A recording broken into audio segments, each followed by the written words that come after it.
오늘은 이제 유튜브를 시작하면서 제가 문득 제가 수행 생활을 하면서 가장 좋아하는 이 탕카, 탱화가 저희 집에 들어왔어요. 제가 마음이 너무 기쁩니다. 사실은 제 마음속에 제가 중국에서 대만에서 이제 유학을 하면서 제 마음에 가장 제 마음을 열어주는 그런 법문을 해주신 분이고 그런 행적을 남기신 분이 이제 한산 습득이에요. 우리나라에도 사실은 많이 알려졌는데 이 한산 습득은 문수보살과 보현보살의 화신이었다고 그래요. 그래서 우리가 그 처음에 이제 화신 얘기를 많이 하면은 사람들이 아이고 무슨 부처님 화신이 그리 많겠나, 굉장히 남의 나라 이야기 같고 무슨 남의 꿈얘기 듣는 것 같고 그런데 사실은 부처님이 서가모니 부처님도 1100억 화신을 놔두신다 그랬고 우리가 무량수경에서도 보면은 부처님들이 수백억만의 부처 화신을 놔둔다 그랬는데 그 화신들이 다 놔두어 가지고 어디 정토에서 한 군데 모여 사시면 거기 인구가 너무 밀집돼 있을 것 같아, 그죠? 그러면 중생들이 화신을 놔두는 의미는 응화신이잖아요. 중생들의 상황에 상응해서 그래서 유구필응이다 그랬어요. 중생들이 구하는 것이 있으면 반드시 응한다 그랬는데 그 상황에 상응해서 그 고통을 구제하기 위해서 화연을 놔두는 것이기 때문에 서유기에 보면 원숭이도 500개 화신을 놔두잖아요. 그러니까 부처님들이 1100억으로 화신을 놔두었고 어디가 계시겠습니까? 다 우리 주변에 계시는 거예요. 그래서 어느 분이 부처의 화신인지를 잘 모르는 거예요, 여러분들이. 그래서 일체 중생이 다 부처의 화신이라고 믿으면 틀림이 없고, 또 보현보살이 보현행원품에서 내가 항상 중생들 곁에 계시다 그랬어요.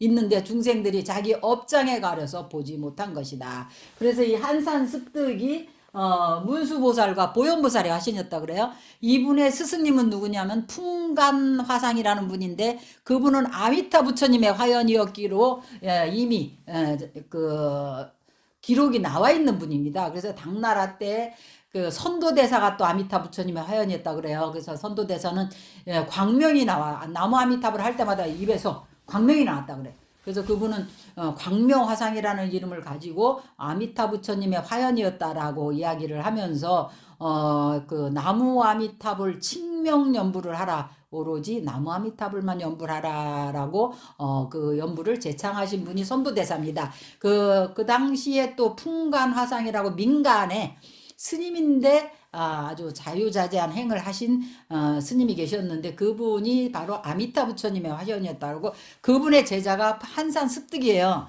그래 우리 학인 스님들이 사실은 이제 출가한 지 얼마 안 돼 가지고 한 반에 모여 살기가 굉장히, 모여서 같이 소임도 살아야 되고 공부도 해야 되고 24시간을 한 방에서 사니까 여러 가지 어려운 그 마음에 어려운 일들이 굉장히 마음을 맞추기가 쉽지 않고 두 사람만 있어도 마음 맞추기가 쉽지 않습니다.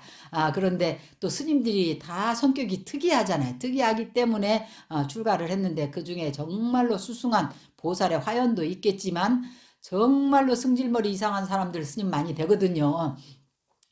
그런데 그런 사람들이 이제 한 도량에서 4년을 24시간을 같이 소임도 살고 공부도 하고 이렇게 같이 살아야 되기 때문에 마음의 갈등이 많이 있을 때가 있습니다. 그래 제가 2학년 스님들한테 제가 복령사 승가대에서 2학년은 금강경을 가르치고 또 2학기 때는 무량수경을 가르칩니다. 무량수경을 가르치고 그 무량수경을 가르치면 또 법장비구가 보살의 화연으로 아미타 부처님의 극락세계를 만들 때까지 그 전에 어떤 그 보살행을 했는지가 아주 자세하게 나와요. 그걸 보면은 우리가 수행을 어떻게 하고 마음을 어떻게 써야 되겠다 그런 부분이 자세히 나오기 때문에 2학년 스님들이 굉장히 좋아합니다.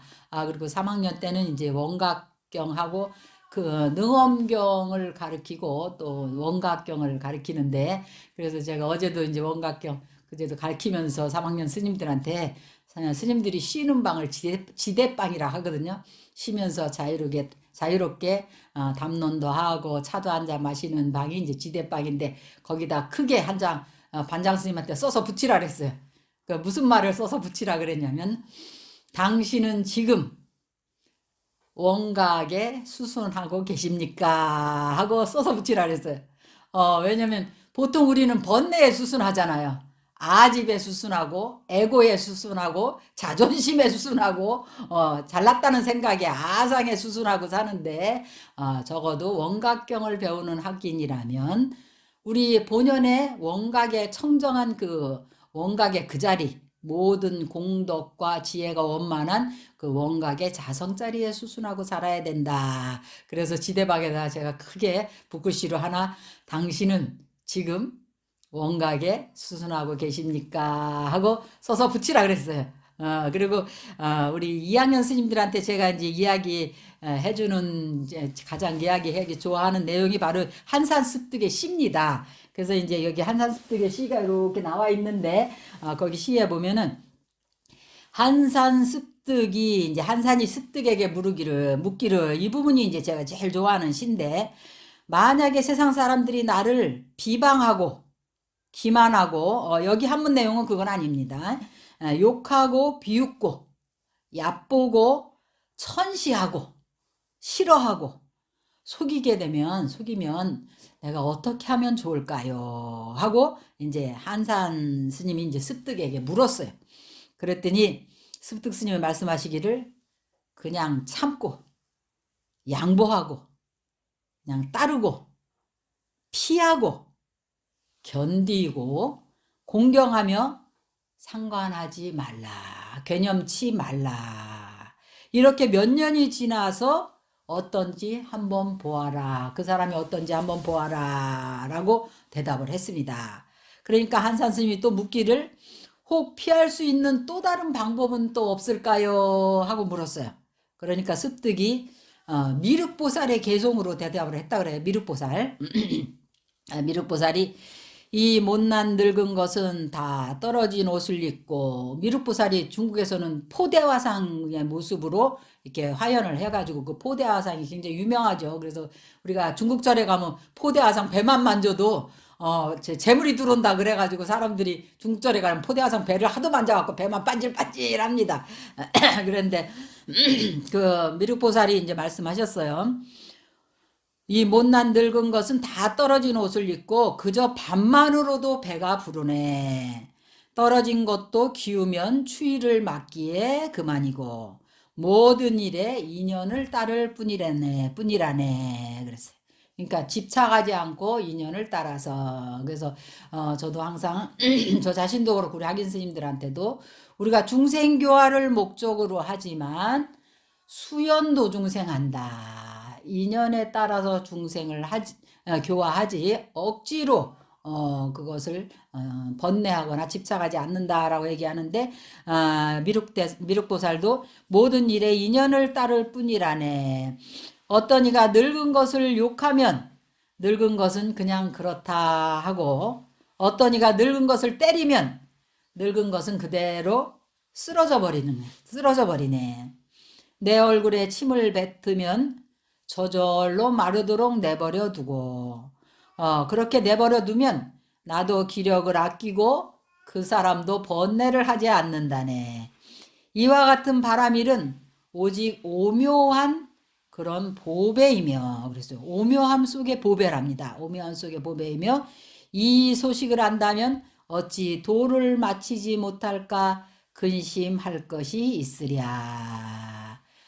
이 시를 굉장히 좋아해서 우리 학인 스님들한테 일거양득으로 외우게 합니다. 그래서 한문으로 외워갖고 한 글자 틀리면은 반에다가 1,000원씩 내라고 그래요. 그래서 바삐에 쓰기도 하고 그런데 여기 이제 한문을 제가 한번 읽어볼게요.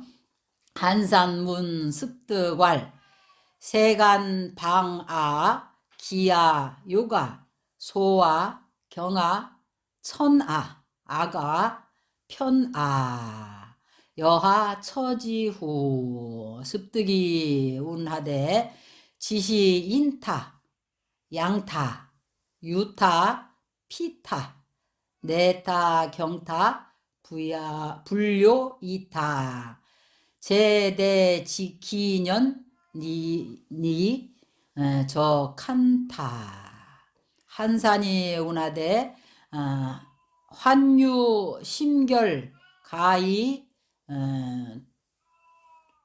투 득호 그랬어요. 피할 방법이 있느냐 이걸 묻는 건데 습득이 이르기를 아증 칸과 미륵보살 개송왈 그랬어요. 미륵보살 개송에 이르기를 니 청아염 개왈 해서 개송에 이르기를 노돌이라는 거는 이제 노인을 노승을 말하는 건데 천납오 누더기를 입어서 단반으로 복중포하니 보파 저한 하고 만사 수연료 만사를 인연에 따라서 요달한다. 유인마 노돌 어떤 사람이 나를 노승을 욕하면 노돌 지설호 좋다 이 말이에요. 유인 다 노돌 어떤 사람이 나를 때리면 노돌 자타도 그냥 그 자리에서 쓰러진다. 채타 제면상 얼굴에다 침을 뱉으면 수타 자 건유 그냥 그대로 마르게 내버려 둔다. 아야 생역기 나도 힘을 절약하고 타야 무번뇌 그 사람도 번뇌가 없다. 저 양 바람일 이것이 바로 바람일이다. 변시 묘중보다 반드시 이것이 바로 묘한 가운데 보배이니 약지 저 소식하면 만약 이러한 소식을 알게 되면 하수도 불료리요 그랬어요. 어찌 도를 성취하지 못할까 알지 못할까 두려워하리요 했습니다. 그래서 이 한산습득의 이 시를 꼭 여러분과 공유하고 싶었습니다. 성불하시고 한산습득과 미륵보살의 가피로 여러분들도 도를 성취하시기 바랍니다. 성불하십시오.